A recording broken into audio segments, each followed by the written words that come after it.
Welcome to Healthcare Algorhythm. I'm Dr. Will Strimmel. If you want the real story behind today's healthcare challenges and the strategies and technologies people are actually using to solve them, you're in the right place. Short conversations, clear insights, practical takeaways. Let's get into it.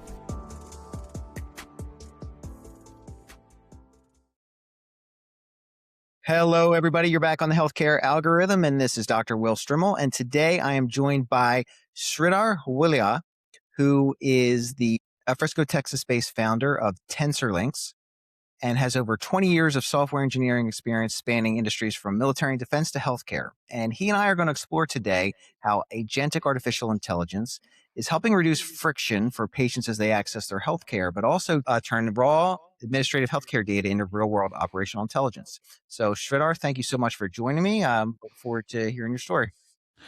William, thank you for having me here. I'm really excited to have this conversation. Absolutely. So you've been doing this a long time. You've been, as I said, you've been in software engineering over 20 years. Maybe just give me a sense of your background and specifically what led you to healthcare. Sure. I mean, I started my career as a research scientist in defense. And my interest always has been computers and, again, systems.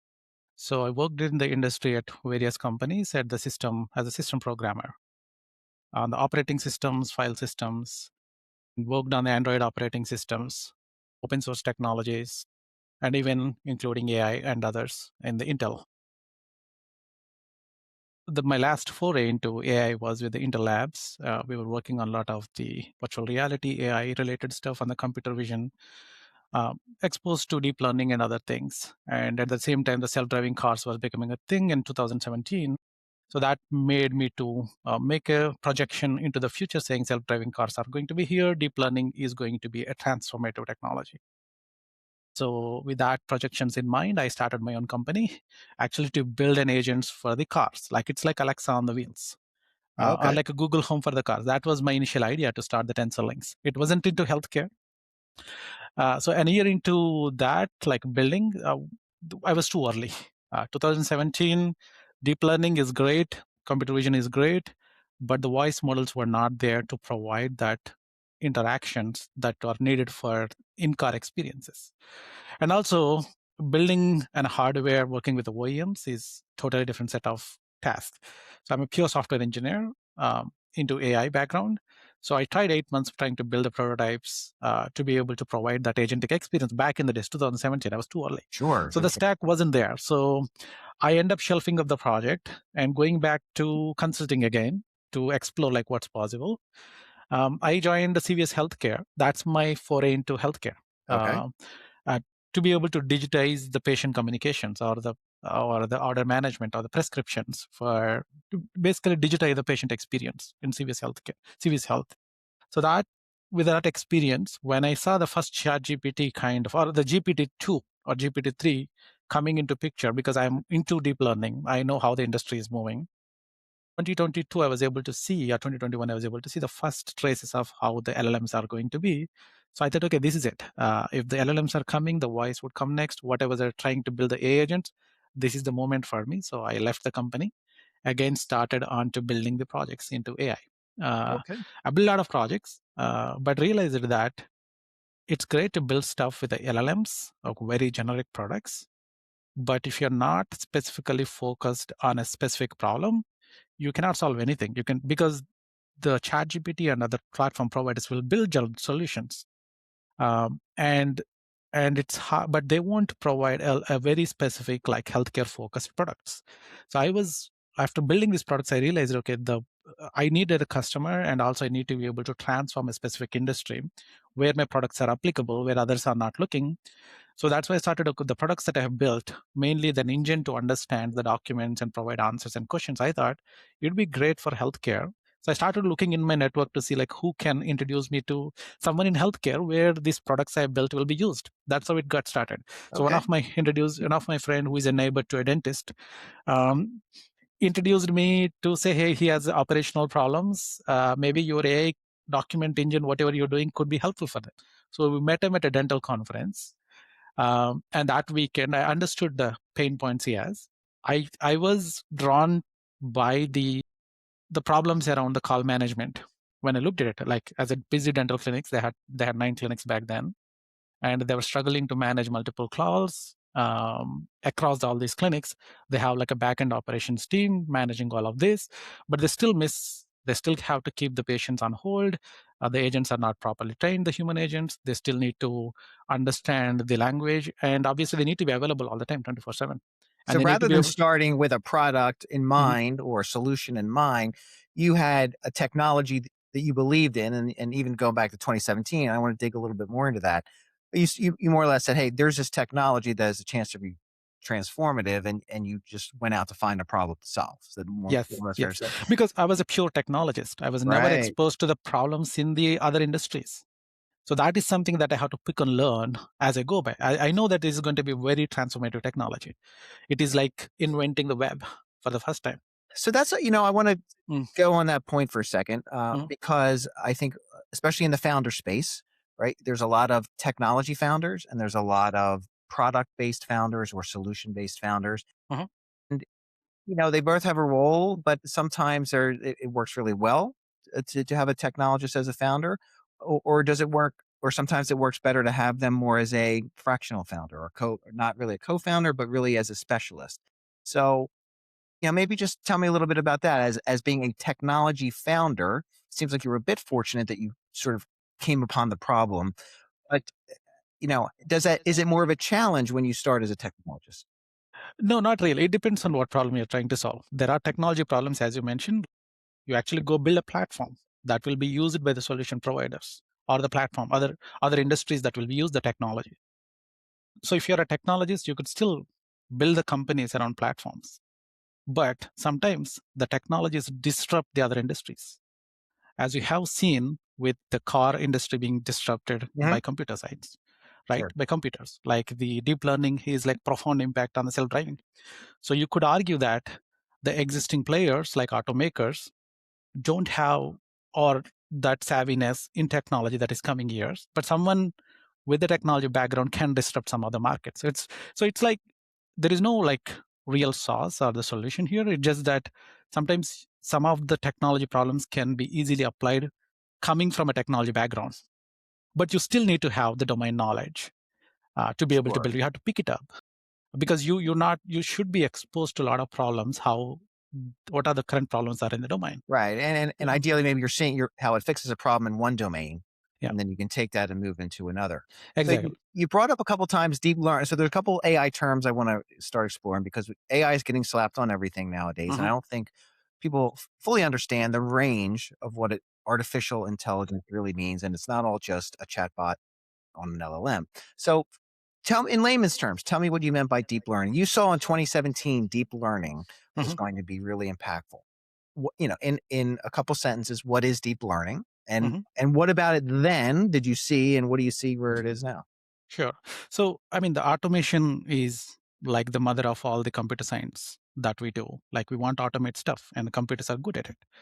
And we algorithms, like, you can write a programs to automate a lot of the stuff. But the problems that humans do, like looking at things, vision, image, those are harder by algorithms or writing programs. So there is a set of computer science domain that's called machine learning. How do you make the machines learn like humans do so that they can solve the tasks that humans are good at?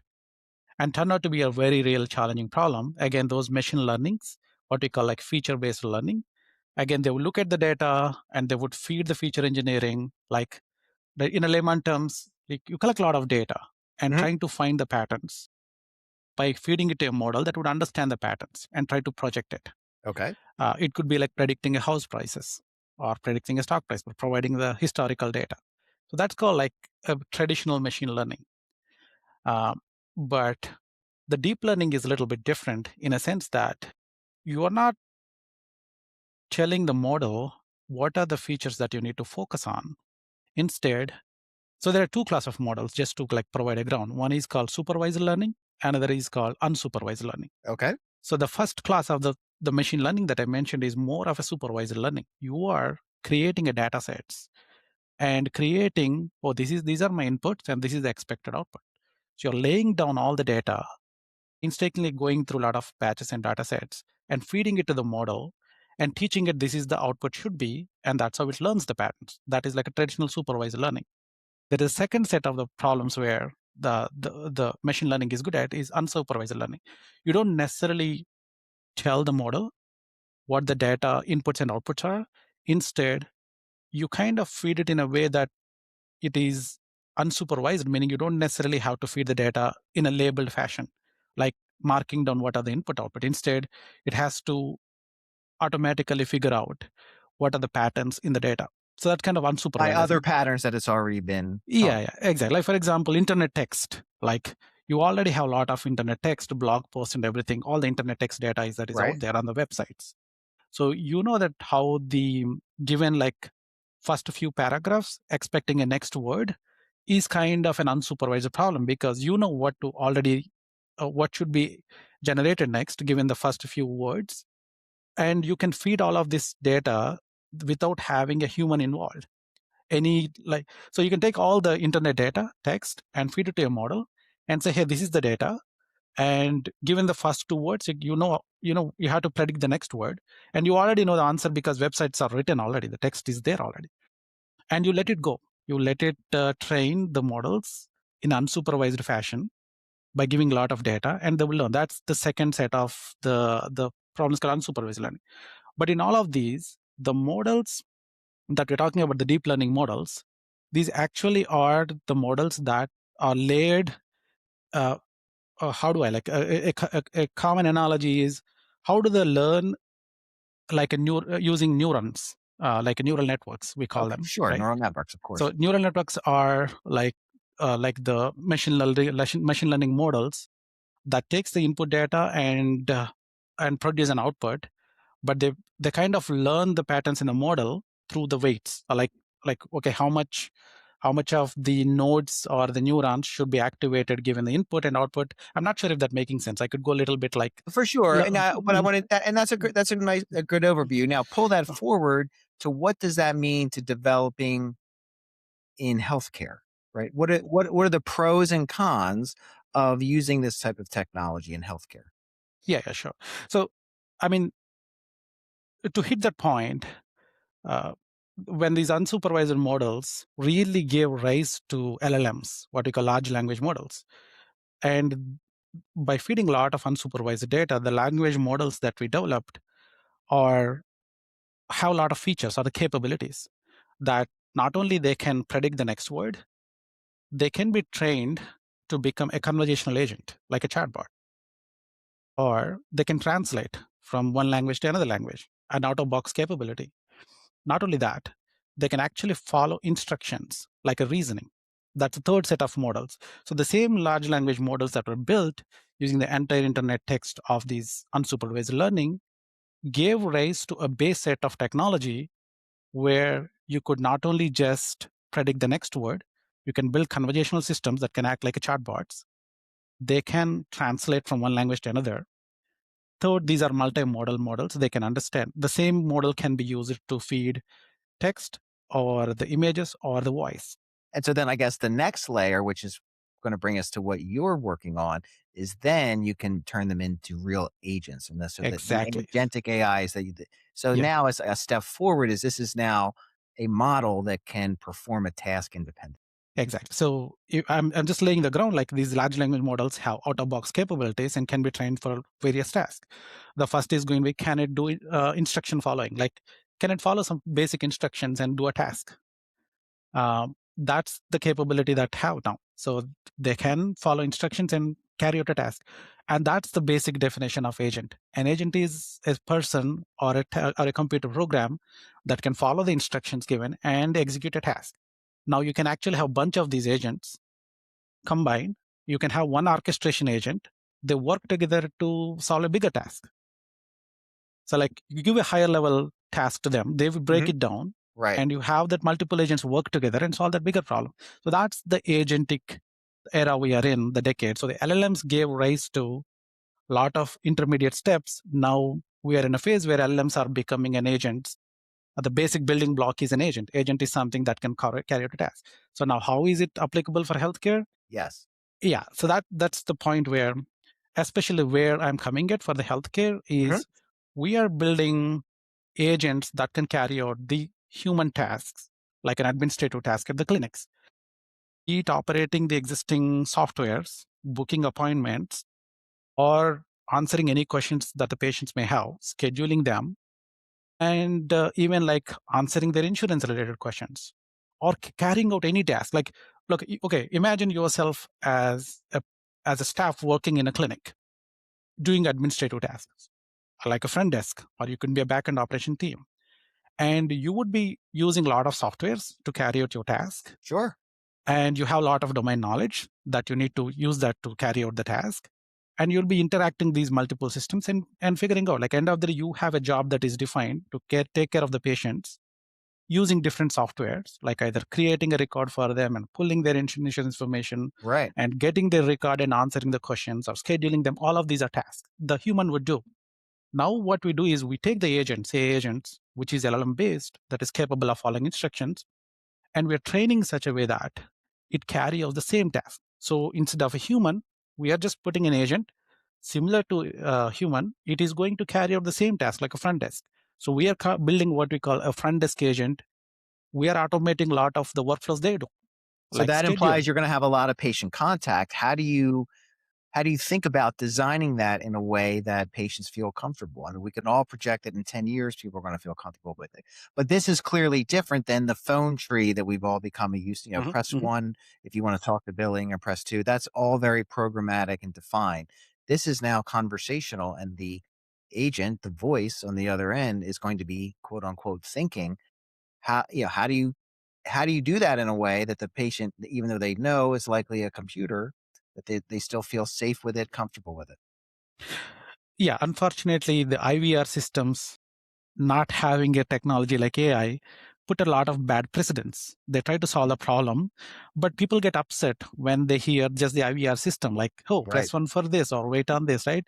You get annoyed I because immediately say, I want to talk to a representative every time. exactly, exactly. That's the feeling. Why? It's not just because it is a computer. It is just because it is not capable of solving your It problem. doesn't solve the problem. Exactly. But the agents, think of them like a human. They can solve the problem for you. You are there when you called in. What is your goal? You just want to like book an appointment, had a question. It doesn't really matter. People use computers, phones all the time as long as it solves their problem. In the same way, when you're reaching out to a clinic, you had some question, or you want to schedule an appointment, or you want to talk about your bill, as long as a computer is solving that problem for you, the people are fine adapting to it. But it should be really good. And we are there like 70% of the way. There is a lot of work to be done in terms of the technology as well. But one of the things that drives this agentic view is the voice is like really a game changer. The IVR systems kind of put a bad precedence, Yeah, very but the robotic. IVR systems are not capable of carrying out the task. They're not agents. They're just IVR systems. These agents, regardless of the voice or not, they can interact with you over your phone, SMS, or they can interact with you or web chat, like a chatbot, or on email, they can automatically answer over email, just like a staff would do. And voice is just one more thing. When you call in, it picks up the calls. But the base capability, like a human, that the task it can carry out is fundamentally there. So That means in the way you build this, are you building it with multiple different types of agents? And what are the pros and cons of that? Because I guess each one will be a little bit more domain specific or have a little bit more knowledge, but then does that create complexity and cost? And can that sometimes, result in confusion for patients when they're interacting? no, this is what we call like handoffs. Like any task, a single agent can carry out. But why do you have a team of people to do something? Because one person is good at one thing, and you put all these team together to carry out a bigger task. So like that, we are building agents that knows each agent that knows specifically carry out a very specific task, like understanding all that workflow. Like we build an agent called, let's a scheduling agent that knows how to schedule appointment. That's it. And it's really good at that, to talking to practice management software, how to book an appointment, to interact with the different things. Whereas you have an onboarding agent that knows what information to collect from the patient, like what should not be collected, updating the information. It just manages the patient record. And now you have an agent that is actually optimized to talk about insurance. But how do you make all of these to work together like a team? So we build what we call an orchestration agent. It knows, it's like a receptionist again.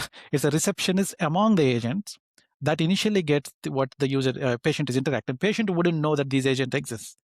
They are interacting like a team, and they would hand off all the context to different agents. Like the orchestrator would know, oh, the patient is asking about billing information. Let me transfer to billing agent. The billing agent would take her and give back to it, and we answer it. So that handoff happens seamlessly behind the scenes. So how do you still keep humans in the loop? That's a great question. Yeah, I mean, as I said, this is the technology where it is disrupting and making the workflows possible to be able to augment the current workflows where the humans are carrying out. But these are not perfect. They're not 100% of the way.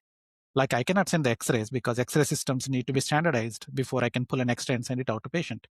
So the systems need to be standardized as well so that these agents can talk to these systems and send out. So you're not there yet 100% to carry out the task that the front desk does. You're still 70% of the way.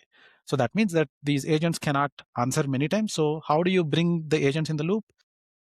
Similar to how when you receive a call, and I'm talking about an example where you called the clinic for something and they had a questions related to billing, they transfer to billing department. Similarly, our agents would take the calls and it will try to answer based on what it can do. When it cannot do it, it would transfer to a live agent.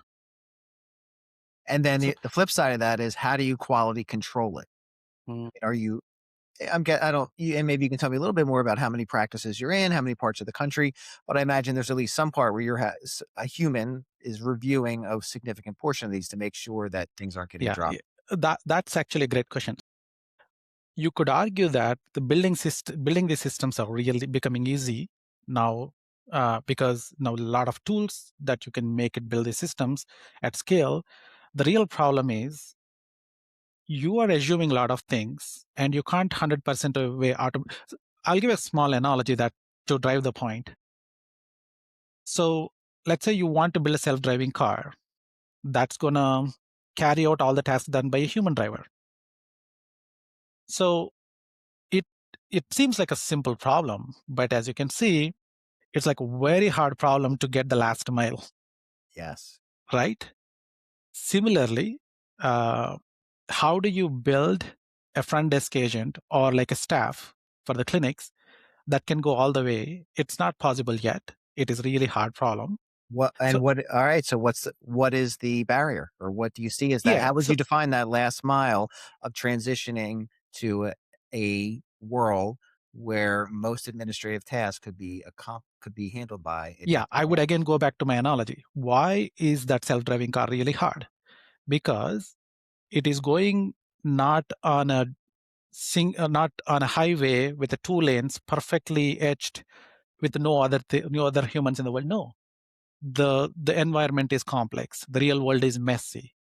The road will have no markers. There will be rain, snow, and there will be hazards. There will be other things, other cars, humans. Everything is involved. Makes it harder. Similarly, here the agents that we are building are equipped to carry out the task. But when we put into the real world, the patients actually interact with the ways we never imagined.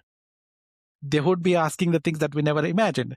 So we kind of need a feedback loop, like similar to how self-driving cars, they go into the environment, they would ask you to take over when things don't happen. It's like a human in the loop. And you bring back all the data and you go train it again to solve those problems. See, we do the same thing. We deploy it. We made sure that we have a human in the loop so that the patient is not held onto without completing the task. And whenever we created an automatic feedback loop where these scenarios we automatically detect the AI couldn't handle the scenario, and we feed that back into AI to train like a knowledge base that is learning all the time. So one of the limitations of the current AI technologies is agentic is great, it can carry out the task, but it is etched in memory. You provide the instruction, that's it. It is not adding new instructions to it, is not handling the new scenarios. When you want to add these new scenarios, you have to create this feedback loop where it is learning over time. And that's still the part of engineering. It cannot learn on its own. And is that a function of speed, or I don't think it's not probably a function of data. There's plenty of data out there, right? Yeah, It's yeah. just compute speed, Yeah, or I would say it is more of an orchestration. The compute speed, all these are the resources that are available for us to carry out. But how do we handle these scenarios? To drive down the analogy again, you are dealing with the snow, rain, other car drivers in the self-driving car case. In our case, we are dealing with other systems in the healthcare. How do you get information from an insurance company? How do you get information from this doctor? How do you get information from this practice management software? How does the clinic manager has a lot of operational knowledge running these clinics and providing answers? That's not written anywhere. It's not standardized for the AI to access. So this is going to be like a real world environment where we have to work together with the healthcare providers and the operational managers to understand how they run things and embed that knowledge over time into AI agents so that they are kind of becoming helpful for them. will that And make that's, the agents more specific to that particular environment? Or yes. yeah, so but Yeah, I there's mean, probably good pros and cons of that too, right? I mean, I think at the end of the day, you don't want to have a practices are going to want to still maintain some of their own culture and the way that they've done things. They don't want to. It's mhm. probably would be a barrier to implementation. I would. Actually, you kind of touched on a very good point where how do we differentiate our product with the others Yes, I was is gonna that talk the about that. crux of it. You can have a great technology, but it is not solving the problem for you the way you wanted it, you wouldn't use it. So the clinic managers or the clinic's operations team who are running these operations, they have a certain way of running their clinics, and they have a certain way of operating them. They don't like it if you come and say, even if it is a great technology, and say, oh, you have to do this all this new way. They Right. wouldn't like it, they wouldn't adopt it. Instead, we have to figure out a ways how we can bring their operational knowledge into these systems without having a big IT team. And that's what we are good at. With Okay. the So you come in TensorLinks, more as a partner as opposed to just a platform. exactly. With the Okay. TensorLinks AI, we provide a configurability to an AI. So where they can steer the agents. They treat like a staff. Imagine we are providing a staff to clinic, which is equipped to the Sure. base knowledge. They Mm-hmm. would train the way they The wanted trains. it. Okay.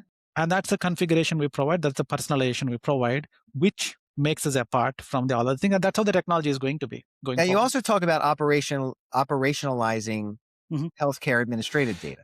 Hmm. So maybe just speak a little bit on that.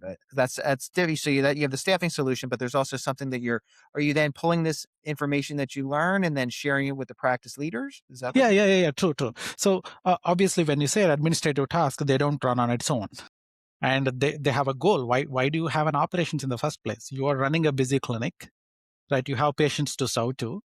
Like before even the see the doctor, you need to answer a lot of questions to patients, interact with them, get their information, validate their insurance. And after the service is done, you have to collect some reviews and provide the feedback and able to like talk to insurance companies, collect the payments, and schedule for the follow-up meetings, post-op instructions, prescriptions. These are all the operations that the clinic does. Only so when you visit a clinic, the provided time, like that, the amount of time that you see with the doctor, it could be 30 minutes and 1 hour, but the 5 times more work would be done on the operation side to get you there, to service you. So those are the operations, I call it, and it is handled by the healthcare provider, healthcare administrative teams, or the operation managers that run these operations of these clinics. And we are, when we provide a staff or thinking of automating these operations, that's going to help these clinics run these operations seamlessly. We are thinking our AI to act like an operational manager to an extent. It is going to be a front desk also. We can build an agent that can act like an operational manager, like holistically look at all the operations that are there. How is my schedule is going to be next week for the clinic? How is the production is going to be next week? Who are the patients that are not yet been confirmed? Who are the patient that requires this? Provides a view like an agent, an assistant to the people who are running the operations, so that they can run their operations very efficiently. It's going to be really helpful. It's like an personal assistant for your clinic to run the operation. Yeah, and so it's easy to see, especially in healthcare of all Mhm. industries, given Mhm. staffing shortages and the complexity and the Yes. cognitive load, why this type of technology has the opportunity to be truly transformative. What do you think the biggest barrier to adoption, like, is in the next couple of years? What do we need to do to get clinics Yeah. really engaged So, in this? as you know, the healthcare has always been a silo compared to technology. I mean, for various reasons. One, regulation. Two, the technology providers. The technology is not standardized. So, for example, if I want to talk to, let's say, if you're running a clinic, you might have a practice management software to manage your practice operations. And that could be a traditional software which is not standardized to speak to other systems. Like, for Sure. example, you know that in any other technology industry, you have standardization that comes very fast, either in terms of the web technologies or other things, so that the solutions can be built on top of those technologies. This concept was a huge barrier to just electronic medical records becoming Yeah, adopted. yeah, You just exactly, couldn't find exactly. things that would talk to each other. Yeah, exactly. So, and that makes a first barrier for us. Like, as we are building these systems, we find it very difficult to integrate these various systems because the interfaces are not standardized. So we have to work with every practice management provider to be able to talk to them to provide our service, agentic service. So that's a huge barrier. Like, the standardization is not there. And some of them are not even digitized. The forms get loaded as a PDFs, and there Sure. is no standard APIs. And you cannot get benefits or insurance information with a single interface. Every insurance provider has their own way of doing things. So, and X-rays, images, things like that are not standardized across in healthcare. So we at least, but this is like a very good starting point for Sure. AI. It seems like as though each implementation is a whole new thing. You can't necessarily standardize the rollout from one clinic to another because Yeah, they all have yeah. their own individual. So we are hoping that those systems get standardized over time, so that you can scale it up to a lot of Sure. Well, there's across. definitely a push with Mm, that, mm, even in terms of U.S. regulations around the accessibility to patient data. I know that's one big thing in the area I'm working in. I'm not quite sure if it's the same in the dental. It just seems like an area where you're a little bit more exposed to. So, but clearly that is the push from mhm. a lot of stakeholders in the industry to make healthcare data more Yeah, more standardized, standardized. more interoperable, and allow people to have better access to it. There have been efforts before even AI, fire-based compatibility, FHIR they call it, like, and that provides a standardization. But we find that when we go to real world implementation, a lot of practice management software don't use that Still behind. interface. Yeah, they're still behind. So there has to be economic incentives to build these applications on the top to be able to drive down those standardization. Simply think of an app store in the Apple world or in the Android world. That app store gave a lot of capability for third party developers or other developers to provide the services for the entire industry. That disrupted it, Right. bringing that app store to the phone system. Similarly, we may need like a standardized interfaces for these EHR records or the different interfaces, the insurance, billing, all these things. A standardized interface would make these agents to be like apps in the app store Yeah, that because can carry out once the. we developed and became comfortable with the App Store concept, then it allowed the ability to scale just to take off, right? And really spurred innovation. So what are you and TensorLinks excited about the next, 1 to 3 years? What's on your horizon? I Where mean, will we see you next? we we set our goal on to automate the administrative tasks so that the clinic owners can run their clinics efficiently, not only just the clinic running efficiently, but providing the top-notch patient experience. Uh, because that's the main driver for any service industry, especially health, providing that patient experience, either when you're stepping into a clinic or when you are before even stepping into a clinic. And we are excited about adding that automation using our AI agents to carry out those tasks and disrupt the industry such a way that we also push towards the standardizations and make it easy for everyone, for the patient and for the clinic, so that the healthcare becomes accessible. And the AI is forefront of it. We hope that this is the first kind of workflows. The front desk and the operations are the first kind of workflows, but there is a lot that need to be unlocked on the diagnosis side to like providing the care. These agents would be become like relevant and more capable before you don't have to even like step into the clinic. A lot of things can be asked and get the information and access to the cares in the ways that you cannot even imagine possible before. Yeah, and I know Mm. there's plenty of us in healthcare that are just can't wait for this technology comes. Many people are just waking up to the concept of the Geminis and the Chat GPTs, and already we've gone so far beyond large language models and already getting into agents that can actually perform tasks that can make all of our lives easier. So thank you for the work that you're doing, and thank you for your time that you spent sharing this information and education with us. Thank you so much, and thank you for having me. All right, take care, everyone. We'll see you the next time on Healthcare Algorithm. Till then, stay well.